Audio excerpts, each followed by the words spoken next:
Hello, everybody, and welcome to this special program where we will be broadcasting live the official launch of the African Trade Report 2020. I am Godfrey Mutiuspa. Over the next 1.5 hours, we are going to be talking everything trade. We're going to be feeding you today a diet of numbers. Now, 2020 was bound to be a watershed year. I don't know how many of you remember those 2020 country visions, and I actually wonder how many countries actually realized those lofty visions. Then the coronavirus came and changed everything. Some argue that the reshaping of the world economy is in part a good evil, offering Africa a chance to stake its place in the world economy, especially with the coming of the Africa Continental Free Trade Area, which brings us to today, where we launched the Africa Trade Report, a detailed look at African trade like no other, brought to you by Afreximbank. Let me start by giving you a quick rundown of the program today, which replaces your traditional Power Lunch show here on CNBC Africa. Shortly, you're going to be hearing from Professor Benedict Orama, the president of the Africa Export-Import Bank.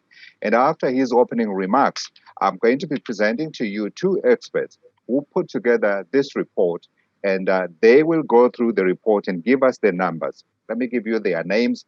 It's Nadia Hasham, Trade Policy Expert, Africa Trade Policy Center at the United Nations Economic Commission for Africa.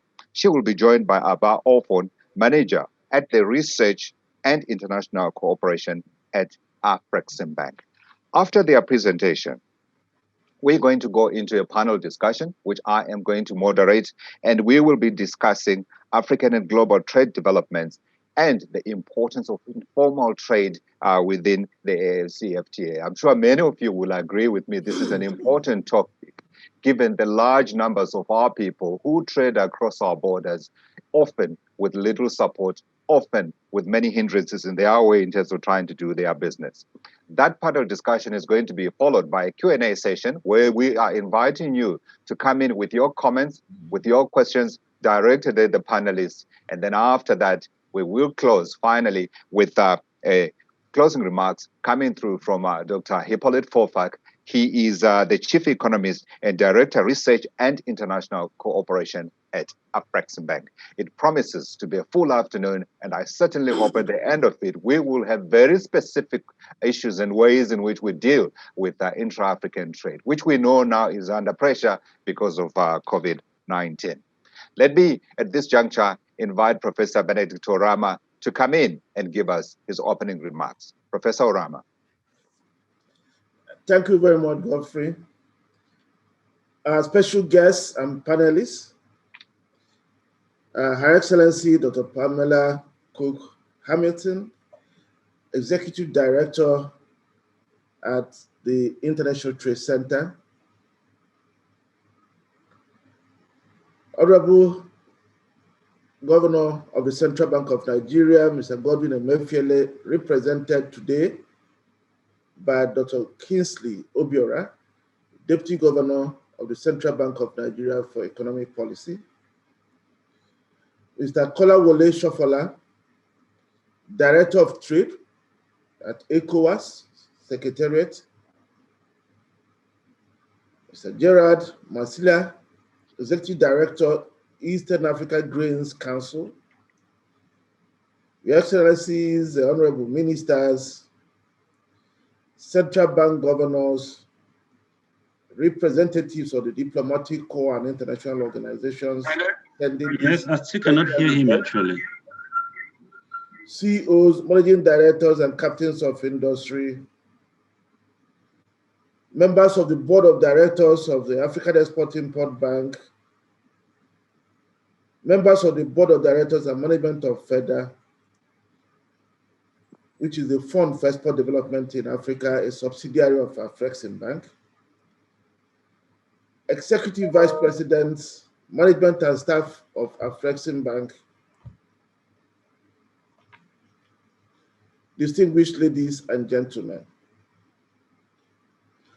On behalf of the board of directors, management and staff of Afreximbank, I would like to welcome you all to the first virtual launch of our annual flagship report, the 2020 African Trade Report. Over the years, the African Trade Report has provided opportunity to analyze major developments in global and African trade and the key factors that impacted trade during the review period. The African Trade Report has also provided the opportunity to assess the extent of Africa's integration into the global economy and to highlight the dynamics of global trade and growth. The 2020 edition of our trade report is released in the middle of the COVID-19 pandemic, which has inflicted untold economic costs, disrupted global supply chains, and resulted in sharp deceleration of global trade and global economy. Global economic growth is forecast to contract by, the global economy is forecast to contract by 4.4% and global trade by 9.2% in 2020. In the midst of a synchronized global downturn, Africa is set to see its first recession in 25 years. With the sharp and synchronized global downturn expected in 2020 comes after a previous difficult year. Rising protectionism reflected in escalating trade tensions. Trade and tech wars dominated 2019. As leading economies implemented trade restrictive policies, the impact was significant to both global trade and economic growth. The adverse impact was particularly significant for small, open, developing market economies. Global trade, as a result, contracted by 2.8% in 2019, but in a sign of the increasing resilience of African economies, African trade contracted by just 0.13%. But the contraction in global trade, triggered by escalating tariffs and rising protectionism, affected both extra and intra-African trade. Intra-African trade share of African trade, as a result, reached 14.5% in 2019, half a percentage point below the level we saw in 2018. But even at 15% of total African trade, intra-African trade compared unfavorably against the intra-regional trade performance in other regions of the world. This was in part due to the size of informal cross-border trade, which has not been accounted for in balance of trade and balance of payment statistics, despite the significance for both trade and welfare.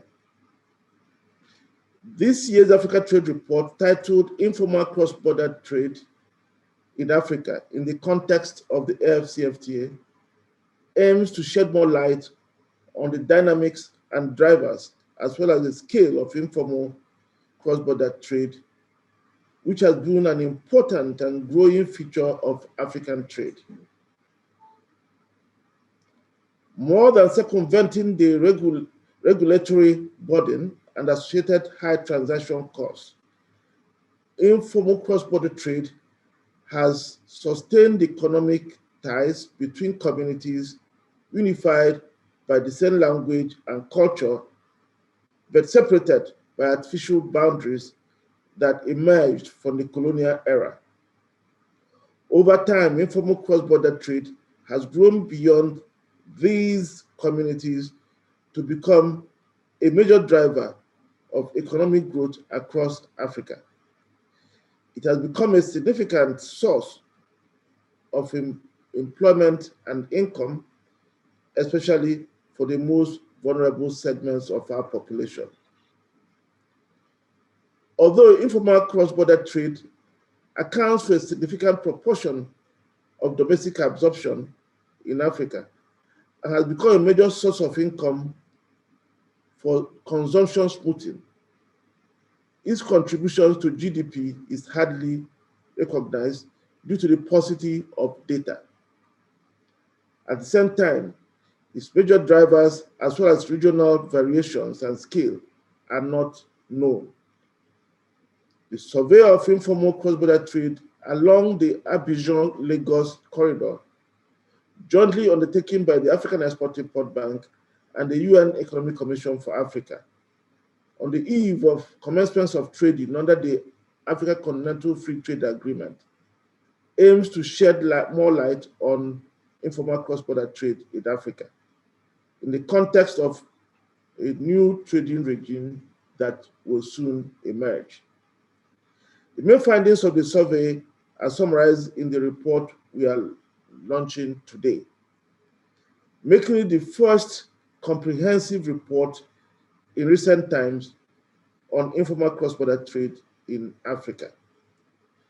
To launch the report and reflect on some of the key questions related to the dynamics of African trade and the future of informal cross-border trade in the AfCFTA era, we brought together an impressive panel, including Her Excellency Dr. Pamela Cook-Hamilton, the Executive Director of ITC, the only UN organization fully dedicated to supporting the growth of small and medium enterprises.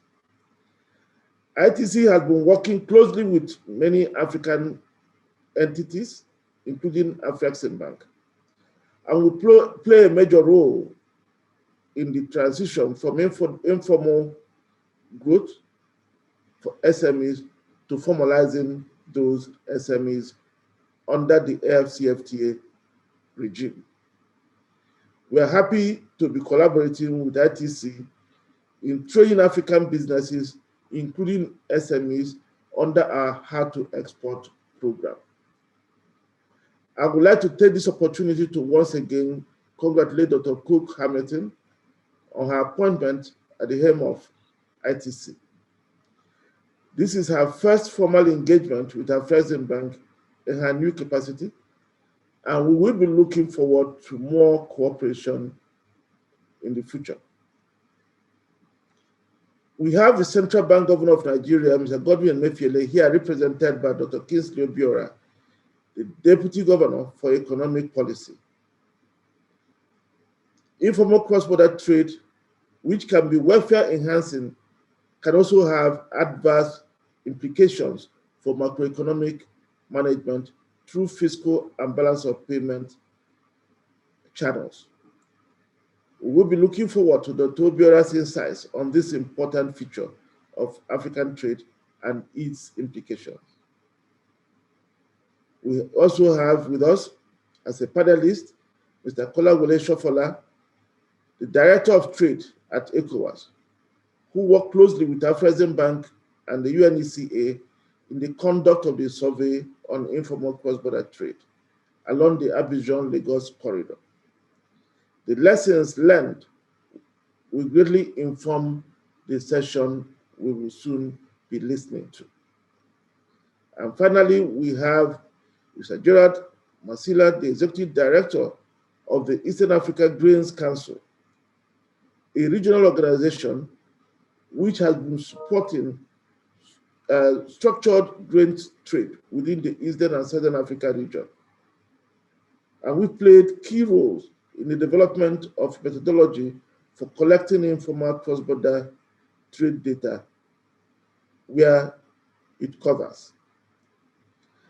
Agricultural products and grains are important components of informal cross-border trade within Africa.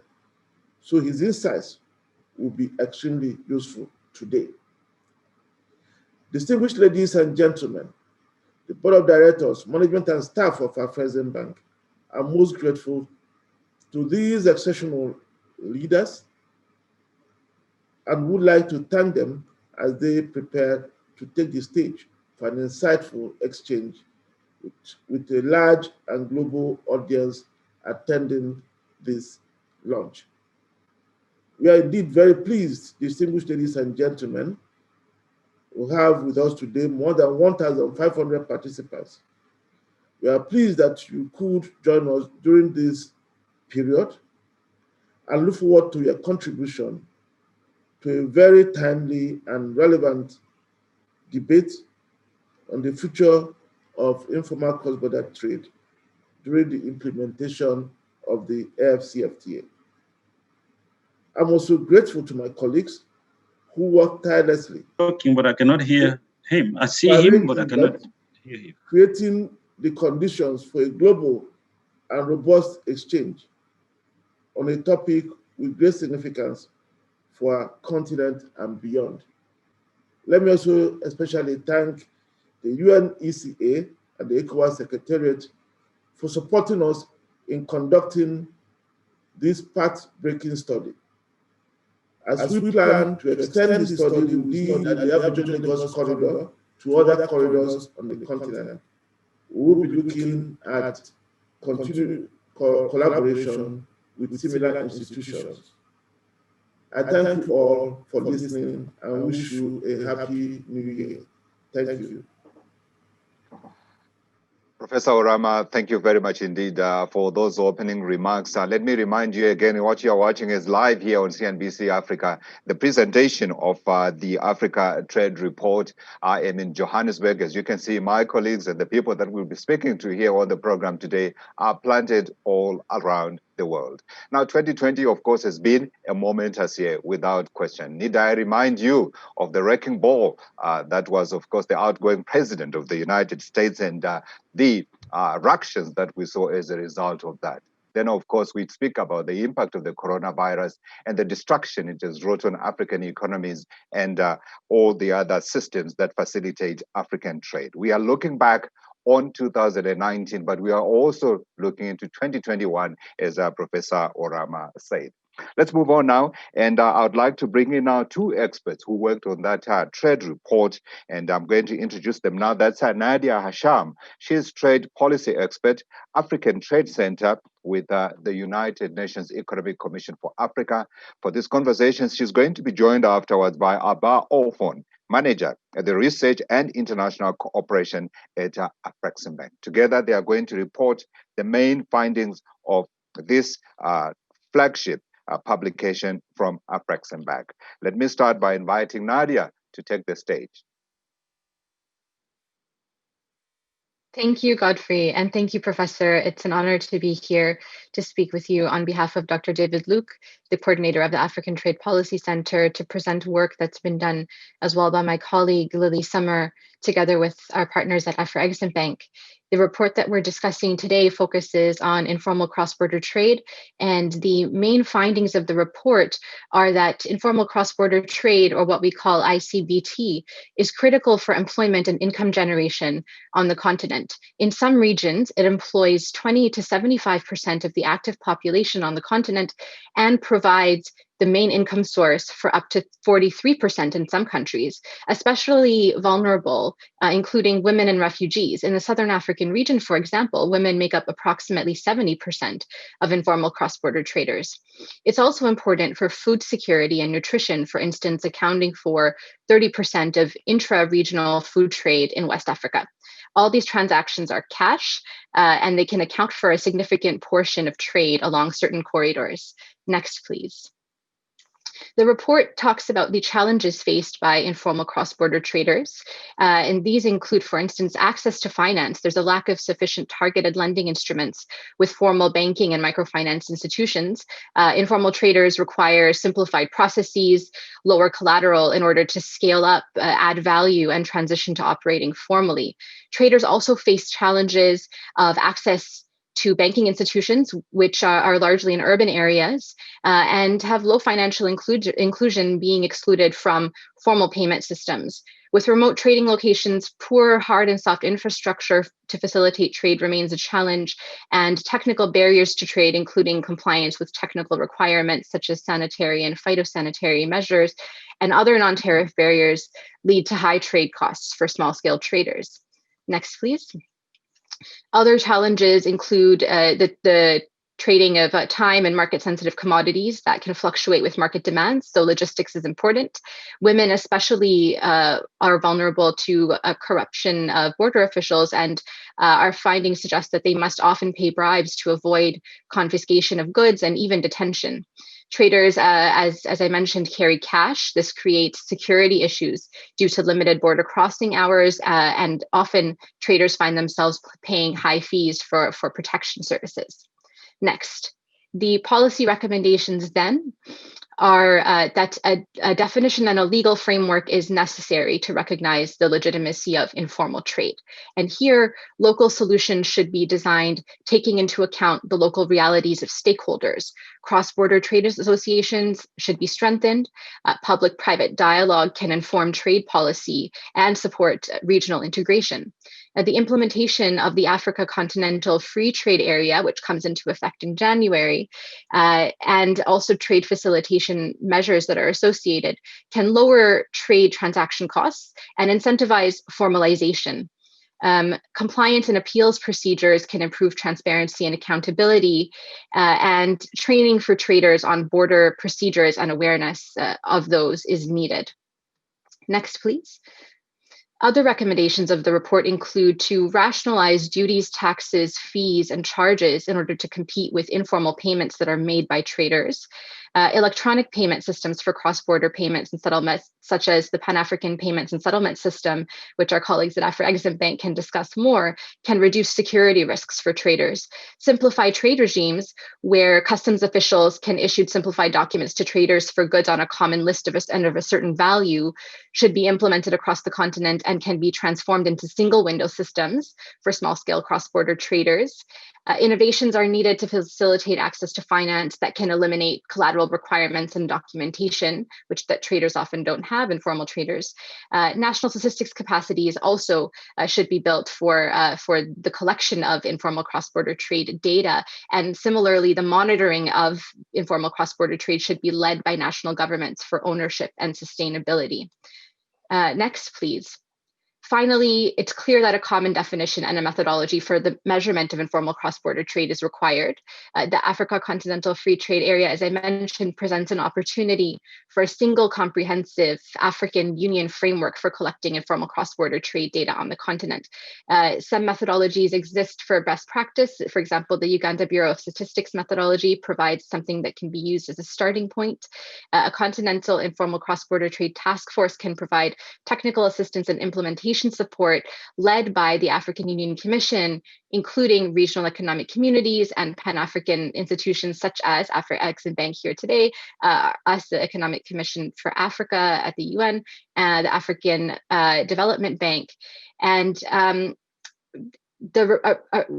happy to report that discussions on these recommendations have begun, work is in the pipeline, and ultimately an AU framework on informal cross-border trade can help better ensure the contributions and participation of women in trade are accounted for, and also complement the efforts to extend the benefits of the Africa Continental Free Trade Area to informal traders.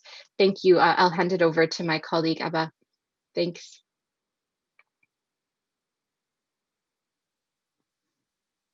Thank you, Nadia, for that superb overview of ICBT as covered in the African Trade Report. To a large extent, some of the major talking points from 2019 remain relevant or have in some instances been amplified over recent months, one of which is the synchronization of growth across developed and developing economies, catalyzed in part by the trade war between the world's two largest economies, the US and China. The African Trade Report profiles the elephant in the room, which is the COVID pandemic and the severe fallout from containment measures, which have crimped global growth and trade. But global growth is expected to recover strongly in 2021 as vaccines become more readily available and economic activity resumes. Next slide. Africa in particular has had to grapple with getting goods across borders in times of COVID-19, a phenomenon which affects both extra and intra-African trade and formal and informal trade. Between January and August 2020, Africa's merchandise trade contracted by 12% compared with the same period last year. April and May emerged as the periods witnessing the largest contractions. However, Africa's trade is expected to rebound strongly in 2021 as global economic activity picks up and demand for African exports increases. Overall, global growth is set to fall by 4.9% in 2020, down from 2.9% in 2019, a phenomenon which is far worse than during the financial crisis of 2008, 2009. Indeed, major economies like the US, the EU, India, China, which together have been major drivers of global growth, will all record a significant fall in aggregate outputs. These countries are also Africa's major trading partners. Indeed, the geographical distribution of trade now suggests that China and India have been the main drivers of the rising trade relationship between Africa and Asia. Nevertheless, the EU and the US, which remain important trade partners, are primary sources of remittance inflows into the continent. So sluggish output in those regions is set to affect the trajectory of African growth. Next, please. The economic downturn facing the continent is highly synchronized, affecting both large and small economies, extra as well as intra-African trade. As such, the value of total intra-African trade fell in 2019 to 14.4%, due in part to falling prices for commodities, particularly oil. And while this tide of weak demand is adversely impacting all economies, it is evident that the contraction is sharper in tourism-dependent and commodity-dependent economies due to the collapse in commodity prices.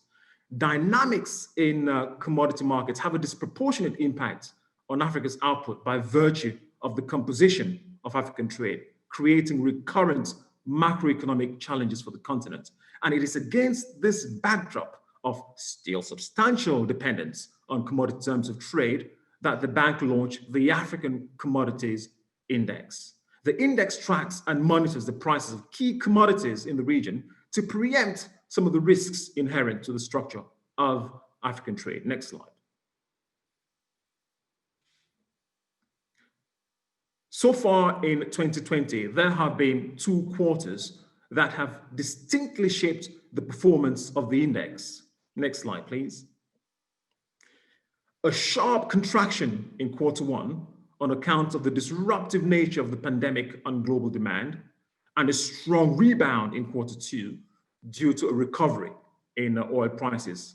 Now, looking ahead into 2021, sentiment on commodity prices is generally conservative, with market consensus forecasting prices to stay within a tight range from current levels. Crude oil, coffee, crude palm oil, cobalt, and sugar are the few exceptions to this view. Your Excellencies, ladies and gentlemen, I will conclude here and hope this gives you an inkling into what this rich report holds for you. And on behalf of the team here, I would like to thank you for your interest. Thank you. Over to you, Godfrey. Abba, thank you very much indeed. And thank you as well, Nadia, for sharing those statistics with us. At the beginning of the program, remember, I told you that we're going to be serving you a diet of numbers today. This is Power Lunch in part. This is also the official launch of the Africa Trade Report for 2019 as we look into 2021.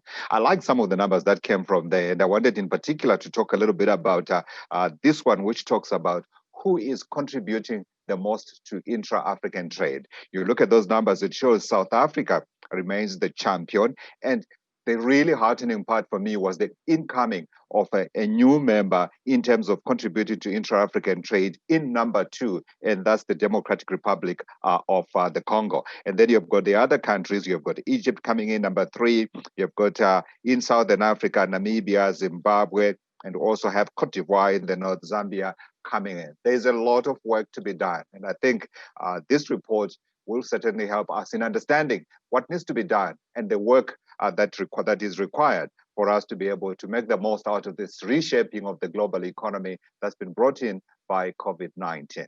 All right, so let's move on in our program now. And the next stage, like I said to you before, is going to be this panel discussion. Let me introduce our discussants.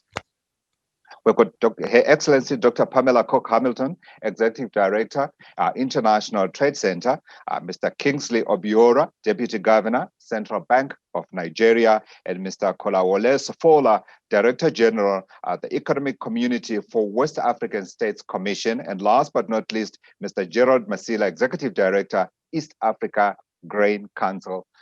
Gentlemen, and Your Excellency, thank you for joining us this afternoon. Can I start with you, Your Excellency, and talk about what we know happened to the global economy in 2019, as well as going into 2020, where we saw a contraction. In part, we know the reasons for that. There was the trade war that Professor Orama referred to at the beginning of the program. There was, of course, also the coronavirus and its disruption of trade systems around the globe. The question we're asking this afternoon is, what do we do on the African continent to get our economies to go again and make sure that we do not lose the opportunity that has been created by the pandemic plus the trade wars? Thank you so much, Godfrey. It's an honor to be here. And let me first of all acknowledge and really thank you for the excellent partnership that we've had between Afreximbank and ITC, in particular on the President Orama. I think this has been very important because it has worked with us we've worked with Afreximbank to operationalize the AfCFTA. And I also want to congratulate Dr. Hippolyte Fofak as the chief economist who took the lead on the preparation of this report. Now, when it comes to the issue of what has occurred with 2020, I think, first of all, we have to recognize that resilience has been a key theme for 2020, mainly because of what has been wrought by the COVID pandemic. And so this presents a critical opportunity for countries to reassess their national policies and strategies in order to determine how to build resilience and mitigate the impact, not just of the current crisis, but of future crises. And so I think there are about 4 or 5 major issues I would say would be a multi-pronged approach to boost resilience for Africa. One is to pursue diversification actively. This diversification ought not to be just internally in terms of expanding sectors for exports, such as agro-processing, banking, and finance and digitalization, but also for export markets. The more diversified a country is, the greater that it will boost their economic resilience and also reduce their vulnerability. The second issue is investing in skills development for digitalization and innovation. I think it's clear, basically, as you see, we're all on Zoom. The digital world has taken over. And so the current international trade space is not only heavily influenced by digital technology, but it's going to continue to be so. And it's going to directly impact new productive sectors, new services sectors. And so it's important that Africa really spend the time, the money, and develop the infrastructure to allow digital penetration to take place. The third issue is supporting inter-African trade. And I think that that is going to be even more important as we move to harmonizing trade-related regulations, customs controls, reducing tariff and non-tariff measures, and improving infrastructure and connectivity, particularly lowering logistics costs. The fourth area, and then my final, would be building effective partnerships. And I want to take 2 examples that my co-panelists would be very familiar with.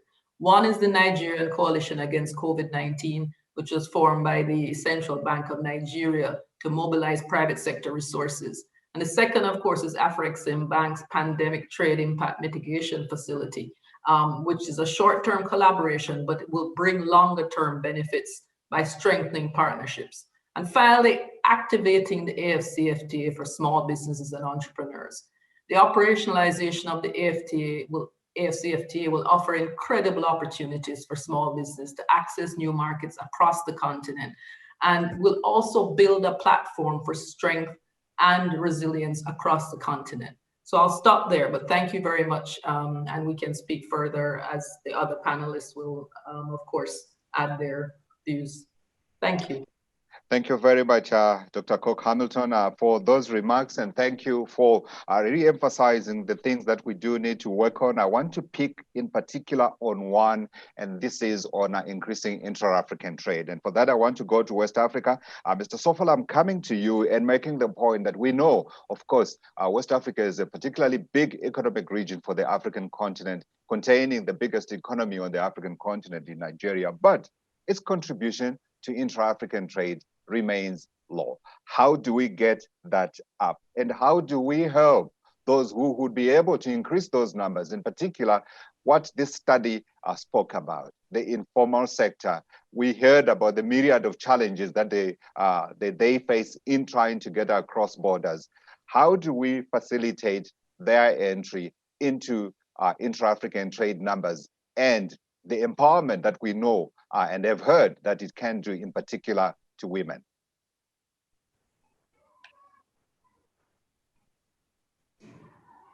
Mr. Sofola?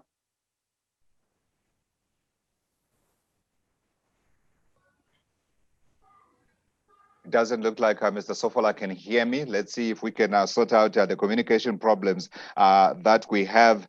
Let me take the conversation still in West Africa, and I'd like here to bring in the representative of the Central Bank of Nigeria, and that's Mr. Kingsley Obiora, who's the Deputy Governor. Deputy Governor, I wonder if you're able to contribute to the point I wanted to make about the low contribution of West Africa to overall intra-African trade, given the constraints that we know participants face in the region, and also given the initiatives that we know regional governments have been taking. Thank you very much, Godfrey. I hope everyone can hear me. We can hear you, sir. Let me say it's an honor to join you, and thank you, Professor Rama, for putting this trade report together and for your leadership at the Afreximbank. I want to also apologize on behalf of my boss, the governor, who's unavoidably able to join us this morning.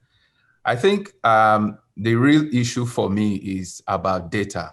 I do think that when you look at that Lagos, Côte d'Ivoire, Abidjan route, I believe that there is a lot of informal trade going on there. But I think that where we're lacking is really, are we able to capture the data that is coming out from this trade? I do think that that is really why it appears that the contribution is low. For me, it's really about data. And once we are able to capture the data more effectively, I think we're going to see that there is a lot of trade going on in that region, and it will now represent the real size of that region on the continent. Thank you very much indeed for that contribution. So we do need to collect more data, and I think in part this is what this report has attempted to do, and I'm hoping that we will be able to get more information in terms of what can be done to ensure that that data is captured fully. Let's go to East Africa. Now, East Africa, of course, we know has been the fastest growing region in Africa when you look at the East, West, North, South divide. And I want to invite Mr. Masila, who is with the Grain Association there, to talk to us about the impact that regional integration in East Africa has had to contributing to overall increasing intra-African trade levels within the region and within the continent. Mr. Masila, I'm hoping you can hear me. Thank you very much, Godfrey. My name is Jacinta Mwau. I'm representing Mr. Gerald Masila, the Executive Director of the Eastern Africa Grain Council. I hope you can hear me. I can hear you, ma'am. And I'm sorry I made you Mr. Masila, but we will we'll take it for today. Yeah, so thank you very much. And looking at the agri-food sector in the East Africa community, for example, regional integration has strengthened resilience in several ways. One being the dependence on regional rather than international markets for key staple foods such as maize, beans, soybeans, groundnuts, and to some lesser extent rice. These commodities are heavily traded in the region, with countries such as Tanzania and Uganda being the large net exporters of these kinds of foods, while countries like Kenya, Rwanda, South Sudan are the major importers within the East Africa community for the various commodities I just mentioned. The only commodities that the East Africa region is truly very dependent on external markets are commodities such as rice, whereby we have huge imports from continents such as Asia, especially for Kenya, and perhaps to some extent wheat due to very low production within the region. And so regional integration has improved the availability of food, especially for the various countries in the East Africa East Africa region, provided through the market opportunities for surplus producers to the deficit countries, which I just mentioned, are the likes of Kenya, Rwanda, and South Sudan. Regional integration at the same time has stipulated more investment in value addition enterprises. And this has now catered for an opportunity. The East Africa community has catered for an opportunity for a bigger market for the value addition enterprises. For instance, countries such as Tanzania, we have some manufacturers of hermetic storage technologies. And so these manufacturing companies can now sell their products across the East Africa community, thanks to common external tariff and the East Africa common market. Similarly, we have food processing companies from Kenya who now can sell their food products across the region, and so on and so forth. And so regional integration has really brought in more investment in food processing, which has helped to create an opportunity for job creation, opportunities for reduction of food waste, especially for raw materials in the agri-food sector, and also for the food, the processed food, because there's now a bigger market opportunity that is provided through regional integration in the East Africa community. There's also an increase in diversity and affordability of food options for consumers. And all these really are various ways through which regional integration has really strengthened resilience amongst the East Africa community countries. Yeah, absolutely. Huge lessons for the rest of the continent coming out of East Africa. And I will come back to you as well, because I want to talk a little bit more about the contribution of the region to overall intra-African trade, and also some of the recommendations that are coming out on trying to increase informal cross-border trade. I believe that we have sorted out our communication issues with Mr. Sofola. So I want to come back to you, Mr. Sofola, and I want your thoughts on some of the numbers that we have seen in terms of overall intra-African trade being dragged down by the West African region. What needs to be done? Thank you, Godfrey, and I'm hoping you can hear me clearly now. I can hear you now, sir. Thank you. Excellent. Apologies for the technical difficulty. So good morning to the president of Afreximbank, my fellow distinguished panelists, and the virtual audience across Africa and the rest of the world. If you'd permit me, I'd like to first of all thank Afrexim for inviting the ECOWAS Commission to participate. So on behalf of the Commissioner for Trade, Customs and Free Movement, we are very pleased to be in this critical session to launch the 2020 Africa Trade Report, which examines trade and economic development in Africa and other parts of the world. The thematic topic of the informal cross-border trade data collection is critical importance to the Commission, and that is an area where we are currently expanding our work program. The report correctly emphasizes that robust informal cross-border trade, ICBT data, is important for generating accurate national accounts and balance of payments and informing sound macroeconomic management. And I wish to commend the bank under the able leadership of the professor for this report, which will guide government policy frameworks in harnessing the potential of the sector. Going on to your question more specifically, and for your benefit of your viewers who may not be as familiar with ECOWAS, we are a community of 15 countries with a population of over 380 million people, established in 1975. And with a vision to move from an ECOWAS of states to an ECOWAS of people, building a region on borderless, peaceful and prosperous, cohesive cooperation. We have seen that the majority of our countries have actually been cited in the IMF Top 2019 report as part of African fastest growing economies. They include Cote d'Ivoire, Senegal, Benin, Niger, Burkina Faso, all expected to grow more than 6%. And that was in 2019. And as we've seen with the COVID pandemic in particular, the region was expected to grow from 3.5%, but now that projection is a negative of -2.5. Focusing on your core question, you have mentioned that intra-Africa trade is seen as very low. Indeed, if you take an average of a 5-year period in the ECOWAS region, we estimate intra-ECOWAS trade to be between 10 and 13% of total trade. And this is far from what we see other regions, such as the EU, which your report has stated as having 68%, and Asia as having 60%. So therefore, it's very important to look at these figures very closely. But it should be recognized that the formal recorded trade does not provide the full picture. Informal cross-border trade forms a significant part of sub-Saharan Africa trade, contributing to income, providing jobs, and empowering women in some of the world's most fragile communities. There have been several attempts by researchers to estimate the magnitude of informal cross-border trade, and studies have said between 30% to 70% in some regions could actually be a value of unrecorded trade. I want to come back to Mr. Obiora and direct the question to him that was supposed to have come in at the beginning when he had to pick up for Mr. Sofola. Mr. Obiora, so let's talk about what governments need to do in this post-COVID period. Yes, we know that a big kicker for trade on the African continent is going to come from the African Continental Free Trade Area in 2021. But of course, that depends on execution. Yes, Godfrey, you're very right. I think there's certainly the need for robust and inclusive policies that will lead us to enduring growth, given the economic devastation that COVID-19 has wreaked, not just across the world, but even within our communities here in Africa. But I think the first thing that policymakers need to realize is that COVID-19 has significantly disrupted the existing structure of the economy as we know it. And in doing so has created a new economy with new work practices replete with winners and losers.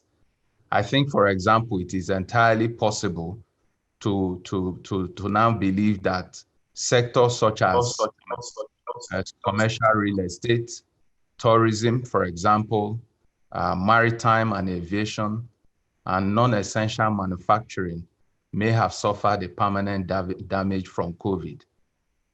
Whereas it is also entirely possible that agribusiness, food processing, e-commerce, medical supplies, healthcare sector, and ICT may also have become permanent winners. So I think as African policymakers, the first thing we have to do, and this has to be country specific, is to analyze this post-COVID world and identify the new major drivers of growth, and then try to redirect our attention and resources to these areas. I think that once policymakers are able to go through with this country-specific analysis, then in my view, they must pursue a combination of health policies to save lives and economic policies to secure livelihoods. On the health side, I would say that the immediate policy priority should be to keep people safe and healthy, because as you know, as they say, a healthy nation is a wealthy nation. So there have to be significant investments to upgrade our health facilities. We know they are not as good as we all want it to be. There has to be investments to train workers to handle infectious diseases, and public enlightenment campaigns to ensure that we are all, promoting personal hygiene and responsible community behavior. On the fiscal side, though, I think that policymakers need to keep in mind that the pandemic has truly led to a significant loss of jobs. And so it is important that policies are targeted at sectors that can save and or create jobs on a significant scale. I think that we need to provide temporary stimulus to ensure that households and businesses are kept afloat. And obviously, as I said, and this report did mention that we have a huge infrastructure gap. I think that this is the time to begin to make those catalytic investments in infrastructure that can help growth.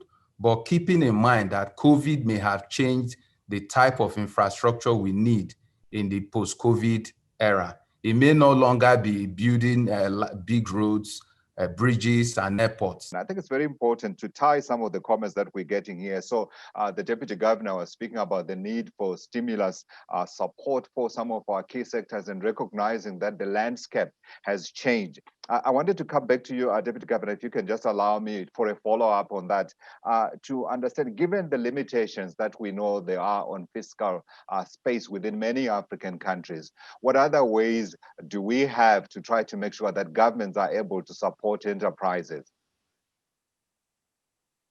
Yes, I hope I'm back on now. I think yes. What we need to keep in mind is that, yes, COVID has actually forced a lot of countries to increase their debt burdens. But if you make the right investments in catalytic parts of the economy, I think that you can actually find that growth and development can help to erode that debt burden, lower your financing cost, and in doing so, afford us greater fiscal space for inclusive growth and shared prosperity. I think it is very important to keep in mind that the debt level itself is not a problem as long as you have put in that money into investments that will propel growth and you can grow out of that debt burden, remembering that debt to GDP ratio, once that denominator, which is the gross domestic product, is growing fast enough, you can find that over time, that debt ratio itself becomes smaller and is wiped out by the growth. Absolutely. And one of the things that Dr. Cook-Hamilton spoke about at the beginning is the issue of partnerships. And I wanted to expand a little bit on that. But I also wanted you, Dr. Cook-Hamilton, to talk a little bit about the other factor that was mentioned in the report. In fact, last week, if I remember correctly, Bill Gates came up and said, if we cannot help women be active economic participants in our economies, we will not be able to get the most out of all this assistance that's being given post-COVID-19. Let's talk about how we get women as equal, if not more, participants to make up for lost time, of course, and what tools we need to enable the women to be the loud voice that we want them to be in our economies. Thanks, Godfrey. I think that's a very critical element, and I think it's been proven that the more women are involved in an economy or any economic landscape, the better welfare benefits, not just for the country as a whole, but for families, for communities, and across the board. And the informal economy is one of the major areas within which a lot of women in Africa are involved. And so the economic opportunities for women in cross-border trade is phenomenal. And this, of course, unfortunately, with the closure of borders, the COVID-19 pandemic has definitely compromised the level of income that women have been able to attain over the last 6 to 9 months. However, I think it's still important that we continue to look at the issues that women face, particularly if you look at the issues of personal safety, the threats to their personal safety, the lack of infrastructure on the borders, the level of corruption, unfortunately, that tends to, engage in an arena which is non-transparent, the lack of access to finance, which was mentioned in the report, and market information to drive their trade. I think all of these are issues that need to be dealt with at the policy level. And I think in the national development strategies of countries, I think these policies need to be incorporated. So for example, looking at setting up a dedicated trade regime for small scale trade, I think that is going to be important. Recognizing the specific vulnerabilities of women who take part in this cross-border trade and how we can better help them also access finance in innovative ways. A lot of these women do not have, the bank accounts and it's a cash transaction. And so how do we help them with innovative financial mechanisms that can enable them to address those issues? The issue of migration policies, how do we address that? Sorry, you were saying, Godfrey, you wanted to? No, I'm actually listening to you and nodding my head. Yes, okay, so the migration policies and how do we address, passage across the borders? How do we ensure that there's safety, that there's reliability, and that there's predictability? We've also been working with the establishment in collaboration with Afreximbank on the establishment of a trade information desk at the border between Nigeria and Niger to support small-scale traders to navigate that border environment. And this, of course, is in partnership as well with the West Africa Association for Cross-Border Trade in Agroforestry, Pastoral, and Fisheries Products. And what we're trying to do is to create the infrastructure at the border, as well as to train those operating at the border, the officers to support the informal traders effectively. So I think in essence, the answer is we need to put in place very clear, tangible measures as a trade policy. In other words, it cannot be accidental. It cannot be by happenstance. It has to be deliberate. It has to be coherent, and it has to be something that is directed to assisting women who are the backbone of the families, who, you know, as we know, those, I come from Jamaica. That's another area. We don't have cross-border trade because we're an island. But if we did, we would. And I think women are, you know, the backbone of so many of our economies. So thank you. I'll stop there.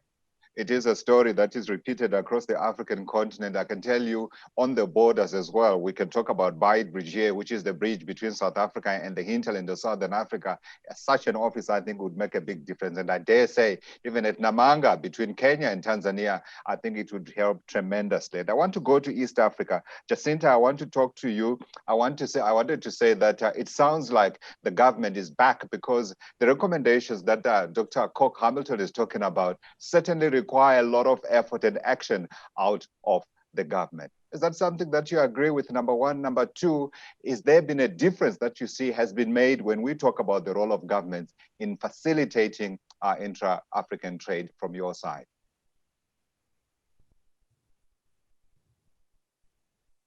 Jacinta, I think you have muted yourself. Please unmute. Right, thank you very much. Yes, indeed, in the East Africa community, governments really play a major role, especially in when it comes to matters regional integration and promoting cross-border trade, because when it comes to matters to do with movement of goods across borders, cross-border trade is mostly driven by policies. And so if there's a policy deficiency, either policies being unsupportive to formal trade, or good policies not being well implemented, which make the cost of formal trade relatively high, then this, of course, leads to issues to do with export bans and cumbersome border processes for the cross-border traders. And so really governments play a very big role when it comes to matters integration, and more business-friendly policies could help. Of course, we're trying to find ways in which our governments need to be very innovative in terms of the support that they give to women in particular, because we know, and has been demonstrated by this report, there are a lot of impediments that women face in trying to be participants in their economies, and a lot of the work that requires to be done seems to be coming on from the sides of the government. Let's try again and see if we can reconnect to Jacinta. Jacinta, can you hear me now? Hello, can you hear me? All right, the echo is gone. Please go ahead. Sorry for interrupting your thought. Yes, indeed, the echo is gone now. Yes, I was saying that governments play a major role when it comes to matters supporting cross-border trade. And I was just talking about, for example, the fact that cross-border trade is mostly driven by policy. And so when there is a policy deficiency, then that's where we find ourselves having majority of the trade happening through informal cross-border trade. And so in this case, you find that if governments don't play an active role, then either you find that the policies, cross-border trade policies, are either being unsupportive to formal trade, or good policies are not being well implemented. And this makes the cost of formal trade relatively high, which again promotes informal cross-border trade as a result. And sometimes you also find that some of the policy deficiencies that will also contribute to informal cross-border trade as a result of lack of cohesion within governments in a regional economic bloc. This could lead to things like export bans, or even cumbersome border processes that could easily be sorted out through regional governments getting to agree so that cross-border trade can happen in a more friendly way. And so I was just mentioning, Godfrey, that more business-friendly policies could help bring more cross-border trade, informal cross-border trade to formal trade space. And this could be thanks to governments working closely together to promote formal cross-border trade. Yeah, I want us to also concentrate a lot of our thoughts and perhaps suggestions on these innovative ways in which we can reach women. I was arguing with a colleague in the office the other day about support for small businesses in these times, and we couldn't quite agree on the most effective way. Do you go and just give them cash? Do you go through the banks? Here in South Africa, they try to go through the banks, and I think just about 10% of the fund that has been set up has been utilized. How do you effectively reach the active agents on the ground? And I am hoping that we can find solutions to that one. Can I come to you, Mr. Sofola? And I want us to talk about East Africa. West Africa. I want us to talk about the informal traders and the challenges that they face in trying to make sure that they are just active participants in their economies as well. We have heard about corruption. We have heard about the red tape that they face when they try to cross those borders. How do we circumvent those? How do we get around some of the challenges that we know are common? I know the African Development Bank has been working on this one border post as an intervention. I don't know to what extent it has succeeded. Perhaps we can share some stories here. Thank you, Godfrey, for that question. Usually traders choose the informal path to avoid burdensome administrative procedures, as well as to escape from some challenges at the border. And indeed, informality flourishes when there are transaction costs that are incurred by operating through these official channels, which are perceived to be too high. And some of these conditions are particularly burdensome for people with small consignments who may not find it beneficial to use the formal routes. This is further complicated by high illiteracy rates, and small traders are likely to find it even harder to comply with complex requirements and controls. In a recent survey done in West Africa by our Trade Facilitation West African partners of small-scale cross-border traders, respondents across a number of groups identified issues such as safety, infrastructure improvements, access to finance, and awareness raising as major priorities. For example, under infrastructure, we're not necessarily talking about the large hard infrastructure, but simple cover from the elements, toilet facilities, signages. These are some of the basic things traders wanted. We also talk about lighting to make sure that people can have security along those routes. And when we talk about clearance procedures, as I've mentioned earlier on, these are viewed to be very complex. And the issue of corruption and harassment has been seen in areas mentioned by Dr. Cook Hamilton. However, what are we doing in particular in West Africa? Yes. In recognition of the importance of informal trade, ECOWAS launched the ECOWAS Informal Trade Regulatory Support Program in 2018 to improve the capacity of the region to handle the negative effects of informal trade, whilst exploiting the potential for strengthening inter-regional trade. And the program has some key outcomes, 4 of them. First of all, and most critical, is having reliable and up-to-date information. Secondly, to strengthen institutional capacities of informal trade stakeholders. Thirdly, essential reforms to eliminate obstacles. And lastly, to facilitate migration of the informal sector to the formal sector. Like I mentioned, particular emphasis was provided or placed on providing informal cross-border trade data availability, and we're working with partners including SILS, as well as Afrexim and ECA in providing this. If I could quickly mention some also related complementary initiatives. For example, the area of free movement of persons, ECOWAS has introduced the ECOWAS passport and biometric identity cards. We're working on simplified customs clearance procedures, and also ensuring that we work with our partners to provide support to MSME. In particular, earlier was mentioned the Abidjan-Lagos Corridor Pilot, which is an initiative that was started in 2019, where the ECOWAS Commission partnered with ECA and Afreximbank to undertake a joint 1-year pilot project to collect data across this corridor. And the exercise shed light on the volume, the value, and the nature of products, as well as collected data on gender disaggregation. So the region is doing a lot to put as a priority informal cross-border traders, and in particular, women who are the majority of the stakeholders in this segment. Yeah, very quickly, what have you seen in terms of the response of the informal traders to all these initiatives that you have put down? We see them as largely being positive. There are areas whereby, like I said, some of the policy reforms may have been trying to tackle the larger issues, while some of these traders would want some of the more smaller issues, low-hanging fruit, to be tackled. So by the surveys we're conducting, we are having evidence to work towards formulating policies that will target the real needs of the small-scale traders and not just the longer-term needs. So the immediate needs, addressing the issues of security, of simplified procedures. These are some of the key issues that they would like to address.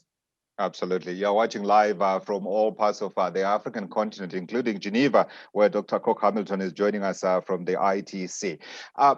Talking about the immediate actions that need to be taken. May I remind you, ladies and gentlemen, that of course, January 1, 2021 is going to mark a milestone on the African continent. The African Continental Free Trade Area will come into being. I want to come to you, Mr. Obiora, and I want to talk about what reforms are required, or perhaps they've already been undertaken, because we are how many days? 16 days to go before we begin trading. What kind of reforms actions do we require to ensure that come that day, when the gong goes, trade is going to be roaring on the African continent? We say goodbye to 50% intra-African trade, and we say what's 20% going forward. I'm hoping, Mr. Obiora, you can hear me. Yes, I can, Godfrey. I think first, I'm very glad that we've now had the political will to sign on to this agreement, and everybody seems to now be on the same page on it. I think there's something that Mr. Shofola mentioned that I would like to piggyback on in response to your question, and that is the dream that we can move from an ECOWAS of states to an ECOWAS of people. I've always believed that it is important that as we have the political will to sign on to these agreements, we must also have the political will to see ourselves as the same people all across Africa. I remember that Dr. Rama mentioned that one of the reasons that, Professor Rama, sorry, mentioned that one of the reasons that we've had very large-scale informal cross-border trade is because artificial borders put on by the colonial masters do not respect the fact that tribes live now on two sides of the border. And you find that if you go, say, between the Lagos-Abidjan corridor, there are a lot of Yoruba people that live in the three countries. They really don't care whether they are French-speaking or English-speaking. They are all trading. I think that that is very important, that we now see ourselves as the same people. I still don't understand why a Kenyan will need a visa, for example, to spend 90 days in Nigeria or vice versa. If we are able to overcome that, then we are going to see more informal trade. I do think, though, that one of the recommendations that this report has made is in case of measurement of our trade. And I think that we need to keep in mind, even in policy making, that effective macroeconomic management depends on accurate, timely, and comprehensive data. And once we are unable to measure what is going on, then we cannot make the adjustments needed to make trade within the continent beneficial.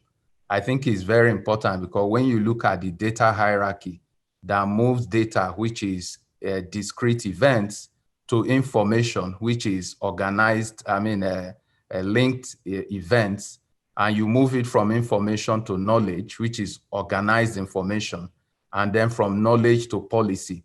Once that bedrock of data is incomplete or inaccurate, then the policies that you get out of that will also be incomplete and inaccurate. So I do think that it's very important that we find a way to measure our data correctly, so that the policies that we make to respond to this trade will be beneficial to our peoples. Absolutely, and thank you for speaking to that, because this is one of the points that's been just brought to my attention. The fact that one of the main recommendations out of that Africa Trade Report was for the establishment of a continental framework for measurement of informal cross-border trade. How do we standardize it across the African continent, and where do we begin? I believe there was mention of a pilot project that's been run in Uganda that seems to be doing a better job than in other parts of the world. But let me go to Dr. Cook Hamilton, and I wondered your thoughts in terms of the AfCFTA coming into being and our readiness to be economic and active participants and in making sure that it is a success. Thanks, Godfrey. I mean, I can't tell you how excited I am about AfCFTA. I think it is one of the most transformational and visionary decisions that's ever been taken.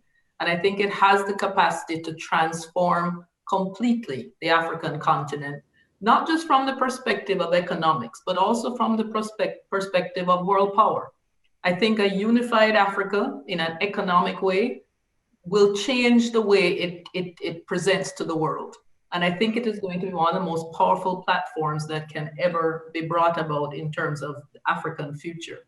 And I wanted to talk about the fact that if we look at the market base for Africa and we look at the issue of commodities and the fact that there's still a large 40% dependence for oil alone accounting for 40%, I think one of the main issues that the African Continental Free Trade Agreement can address is how to get out of what I call the commodity circle, the commodity dependence crisis, the continuation of dominance by commodities, which tends to be linked directly to low levels of development.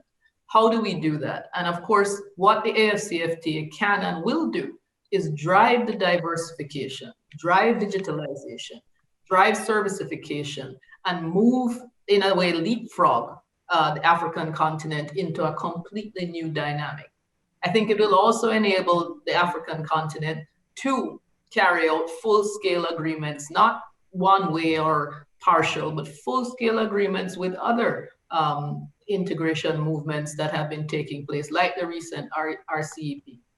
I think what is going to be critical as well is how do we enable the AfCFTA to change what is a systemic problem? And in my view, and I know, it's been spoken about forever, and UNCTAD was formed on the basis of addressing the commodity issue. How do we use the AfCFTA as a platform to change a systemic problem of power imbalance with respect to commodity extraction and commodity utilization? I think that's the fundamental issue. And I think that is one of the greatest opportunities that we can pursue in terms of the AfCFTA. Absolutely. And that one I'm going to throw to the big wigs of the AfCFTA itself. Yes, Afreximbank. Yes, AfDB. Yes, African Union.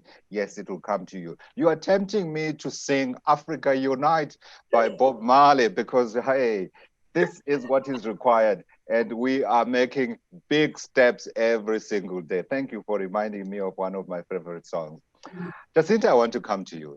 When you hear of the AfCFTA, what does it mean to you from your region? Because you guys are already integrated, perhaps the best in terms of the overall African continent than other regions. What would you like institutions like Afreximbank, African Development Bank, AU to do for you to become even better at doing what you are doing now? Right, thank you very much, Geoffrey. So first of all, starting from the opportunities for the East Africa community, and particularly for the grain sector, because that is a sector that we represent through the Eastern Africa Grain Council, is first of all, we are excited by the fact that the African population is expanding from 1.3 billion people in 2020 to about 2.75 billion by 2060. And so this already presents an opportunity for trade within the African continent in as far as grain trading commodity value chains are concerned. And so particularly for the AfCFTA, we are excited because the tariff liberalization agenda will help to support the development of the African grain trading commodity value chains over and above the East Africa community. And this will really boost especially the incentives to source for grains from within the continent. The AfCFTA, again, will also make provisions for trade facilitation, looking at issues to do with the technical barriers to trade and sanitary and phytosanitary measures, the non-tariff barriers which are expected to, of course, reduce the structural constraints and transaction cost of grain trade, which have long been affecting the grain sector. And of course, the grain sector is also looking forward to the implementation of the AfCFTA, because the platform will offer, or rather will bring together sub-regional grain networks and support the regional grain trade harmonization agenda, which of course includes the policies on warehouse receipting systems, which is a quite exciting concept within the grain trading commodity value chains, as well as post-harvest management and grain storage systems and technologies that support regional grain trade.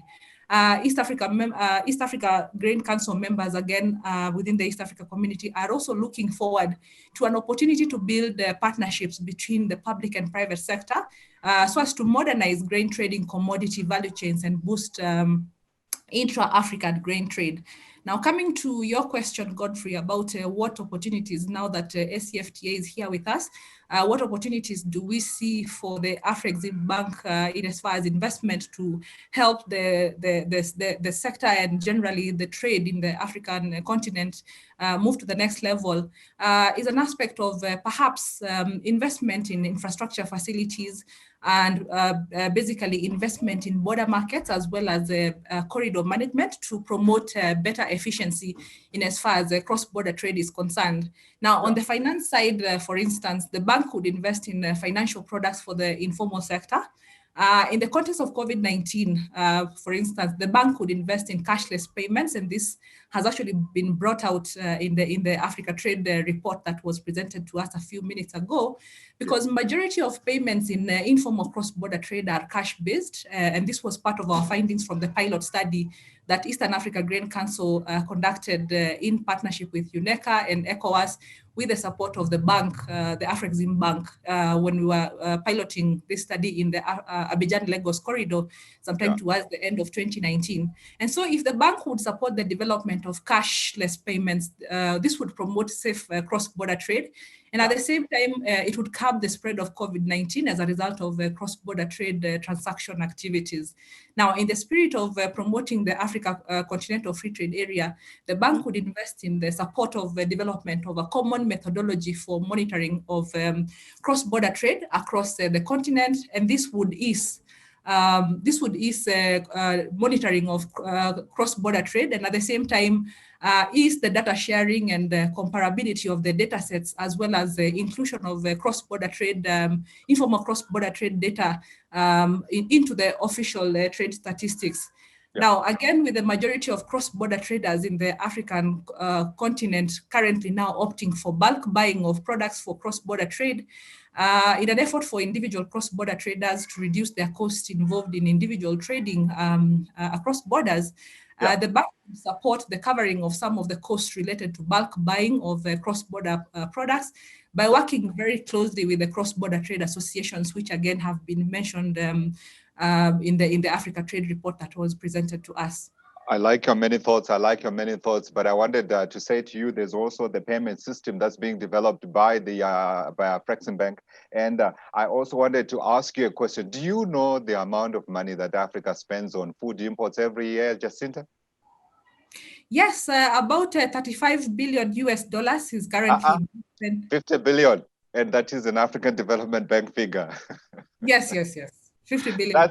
That's the size of your opportunity, Jacinta, without question about that. Let's go to Mr. Sofola. And I wanted you to come in on the AfCFTA issue, of course, the beginning of an era for our continent, but of course, only if we're able to take advantage of that. Indeed, Godfrey. And if I can borrow from the words of the earlier panelists to say that we are excited about this initiative.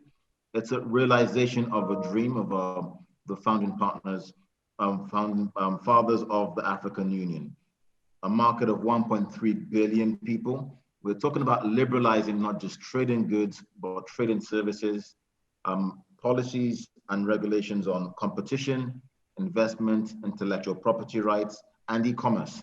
this is indeed a great opportunity to change the course of Africa. And the ECOWAS Commission and its member states are excited to be part of this initiative.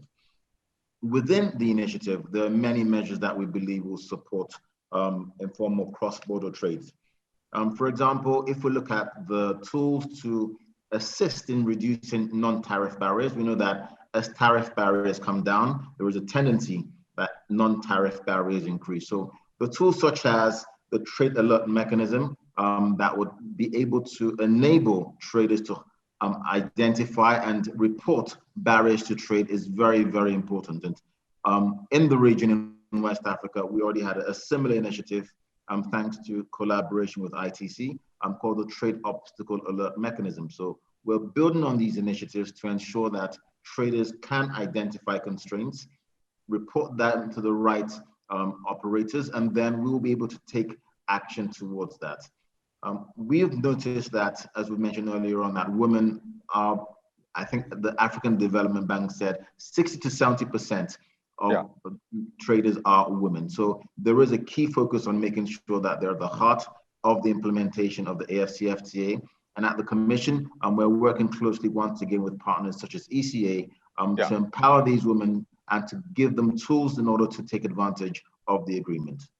We're going to be wrapping up now, and I'm going to ask each of our panelists for their closing thoughts before we get our closing remarks from Dr. Forfak. So let me do the round again and get your thoughts. Mr. Sofola, while I have you on screen, I will start with you.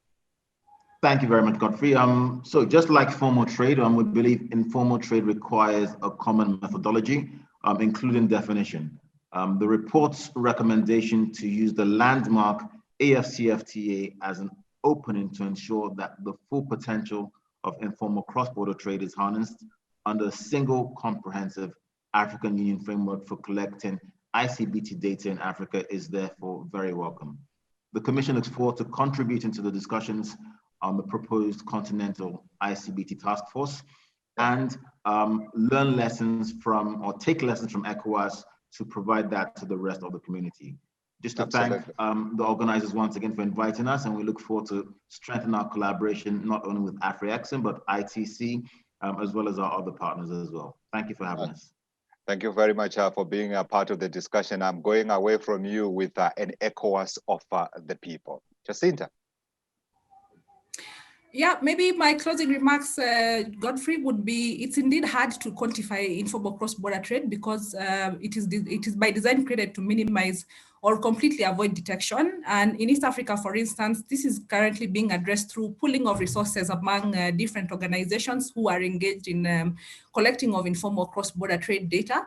And at the same time, also the continuous review of the data collection methodologies to improve soundness of the data that is collected, and also the adoption of technologies to improve informal cross-border trade data collection, with particular interest in building partnerships with informal traders as informants on informal cross-border trade, as well as even working very closely with the cross-border trade associations.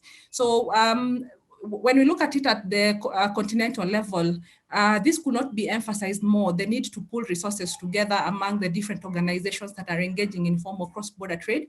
So at the end of the day, the issues of data collection and the comparability of data and having a common platform for this data to be available even for incorporation into the official trade statistics can easily be achieved through partnerships with the various organizations involved in collecting ICBT data. Again, also to thank the organizers for inviting the Eastern Africa Grain Council to participate in this webinar, and to also thank Afreximbank also for putting together such a wonderful report. And Eastern Africa Grain Council is very happy to have contributed to some of the findings in the report that has just been shared with all of us. Finally, just to make a correction with regards to the 35 billion US dollars that I talked about that African continent loses, is particularly for the grain sector. But yes, Godfrey, just like the Africa Trade Report quotes, it's more than that when you look at all the products that are involved in trade in the African continent. Keeping her eye on the ball, 35 billion for her sector. Thank you, Jacinta. Dr. Koch Hamilton. Thank you, Godfrey. I just want to take the opportunity to thank the Afreximbank for this webinar and the important issue that they've covered in the Africa Trade Report. I mean, there's no question that informal trade needs to be more critically defined because of its contribution to the internal economics of Africa. But I think more importantly, the big opportunity here is the AfCFTA, and using this as a platform to drive the processes, to remove barriers to trade, to develop an effective ecosystem and strengthen links in the regional value chains. In other words, as you say, create an ECOWAS for Africa, create a full-scale open environment that strengthens women's ability to engage in the international marketplace, strengthen women's ability to engage in internal African trade, and also strengthen their ability to support their economic environment across the board. So thanks once again, and I look forward to ITC continuing to work with you, to support you, and to enable this vision to come to reality. Thank you very much, Dr. Cook-Hamilton. I want my coffee from Nairobi to reach me in Johannesburg without too much difficulty. Can I ask Dr. Obuora for your closing thoughts? Thank you very much, Godfrey. Let me begin by thanking Professor Rama and the leadership of Afreximbank for helping to bring up issues that are not well discussed around trade in Africa. Thank you to Godfrey for using your platform to showcase these issues.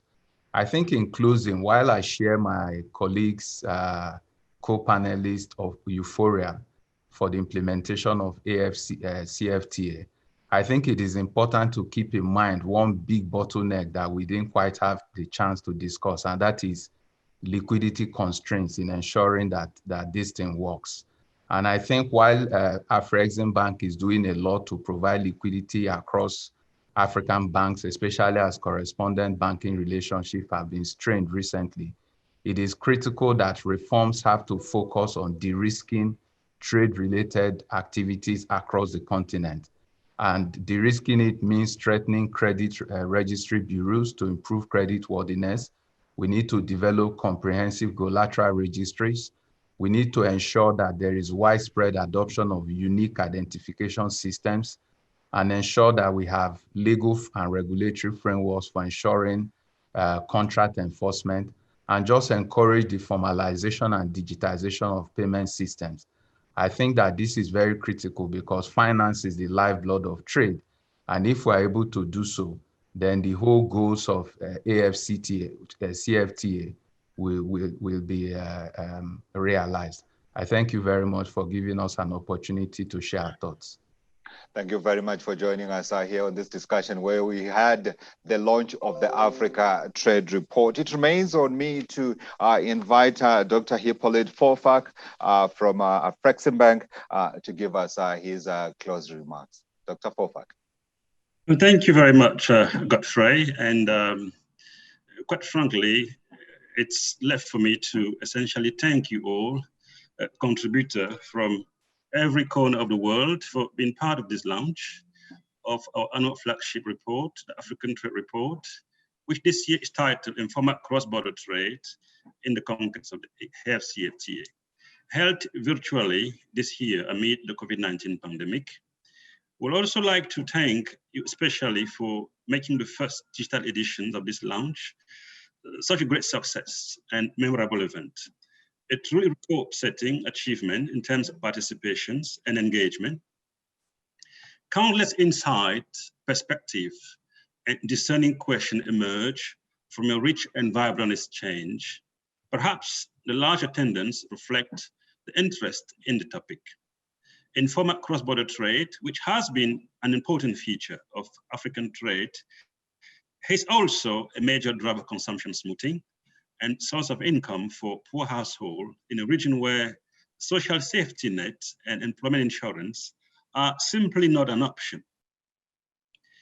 The future of ICBT, informal cross-border trade, in the AfCFTA era, which is just around the corner next month, essentially, makes the topic and the team cover by our impressive panel very timely and germane.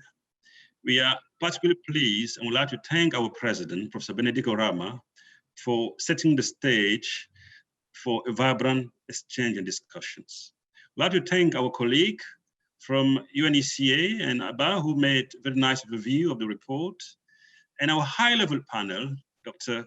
Pamela Cobb-Milton and Mr. Kolaude Sofola, and the East African Grand Council, represented here by Yassine Tamo, and Dr. Kingsley Obiora, really for his wonderful insight from the macro and financial standpoint.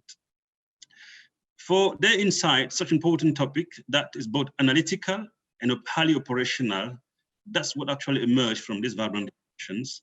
Informal cross-border trade has both operational dimensions, but also very much analytical implications. On the analytical side, I think it's quite clear that the need for developing a common and harmonized methodology to collect gender-aggregated data on informal cross-border trade emerged as a key recommendation going forward. And so was improving data quality and pushing for standardizations to enable cross-country comparison in assessing the dynamics of welfare and the impact of ICBT. The sources and drivers of informal cross-border trade and regional variations are also very important. But to address all these issues, it will be important to have a time series dimensions. Now we have maybe some cross sections, one-time event data, which makes it very difficult for us to infer on future prospect. Another important aspect which emerged, it's the centrality and relevance of cashless payment system. And Afreximbank Pan-African Payment Settlement Systems was actually developed. It's going to be launched shortly. And the more I heard about the panelists today, our high-level panel, the more it became clear that more than reducing the transaction cost of formal trade, Afreximbank Pan-African Payment Settlement System will become a major risk mitigating tool for informal traders, making the need for it even more urgent as we move forward. The transition of informal cross-border trader to the formal trading space during implementation of the AfCFTA will actually create a boom in the growth of SMEs across the continent. In this regard, we are very pleased to know that ITC will be accompanying these entities as they mushroom with the improving business environment and increasing economies of scale on the African Continental Free Trade Area Agreement. The transition to the formal trading space will be accelerated by the compositions of informal cross-border traded goods. In fact, a strict application of the rules of origins underpinning the AfCFTA will result in a significant reductions in the scale of transit trade or entrepot trade of manufactured goods, creating opportunities for industrializations and development of regional value chains to absorb informal trader into the formal trading space. And the corridor between the frontier between Nigeria and Benin is one of the most active one. When we look at distributions of good import in Nigeria, most of the informal cross-border trade between Nigeria and Benin is entrepot trade, is manufactured goods, which actually go well for AfCFTA implementations. Going against the job exporting nature of entrepot trade, transit trade, the AfCFTA, which will expand and provide opportunity in the formal sector and shift the balance between informal and formal trade in favor of the latter, is actually a continental trade integration reform that we should all support as trading on the 8 kicks off next month. And that's precisely what Afreximbank has been doing. And this is yet another important major outcome of the report articulated by our august panelists. We would like to thank you all for sharing your insight on these important and essentially highly topical issues. It is fair to say that the AfCFTA, which will accelerate the diversification of sources of growth and trade, will also change the face and compositions of informality across the African continent. This august panel has outlined options and policies to smooth the transition of informal cross-border trader toward the expanding formal trading space, which has been and will remain the natural trend for mature economies undergoing structural transformations. This event was recorded and will be aired on CNBC Africa and several other news outlets. We will also be disseminating it along with a digital copy of the trade report to all those who register attended the event. In the meantime, I would like, on behalf of our President, Professor Benedict Orama, to acknowledge all those who worked tirelessly to make this event such a success. Of course, our moderator of the session, Mr. Godfrey, the chief editor of CNBC Africa and a legend in African media space. Brand Communications, IC Publication, Omar and his team. Omar has been up for 2 weeks working round the clock to make sure this event succeeds. We are very grateful, Omar, for that high sense of commitment. Last but not least, our valuable ITs and technical experts who actually made sure that this event was actually delivered smoothly. We look forward to seeing you next year for the 2021 editions of our Trade Report. And we will, on behalf of Professor Benedict Orama, like to thank you once again for your continued support. Thank you very much. Back to you, Godfrey. Dr. Fofak, thank you very much indeed. Thank you for affording us the opportunity to be able to be part of a conversation that's key to Africa, especially as we head into 2021. The big date, of course, is January 1, when the African Continental Free Trade Area kicks off. Thank you, sir. And thank you very much as well for shining a light on a key sector for the African continent. The informal trade area has certainly been one where we haven't had any statistics at all and are only now beginning to understand its import and its numbers. So thank you, and we thank the bank. Thank you to all of you who have been watching this broadcast live from Johannesburg, from other parts of the African continent, where we've been talking about a key development for our continent. We certainly hope and wish you a happy 2021. Goodbye for now.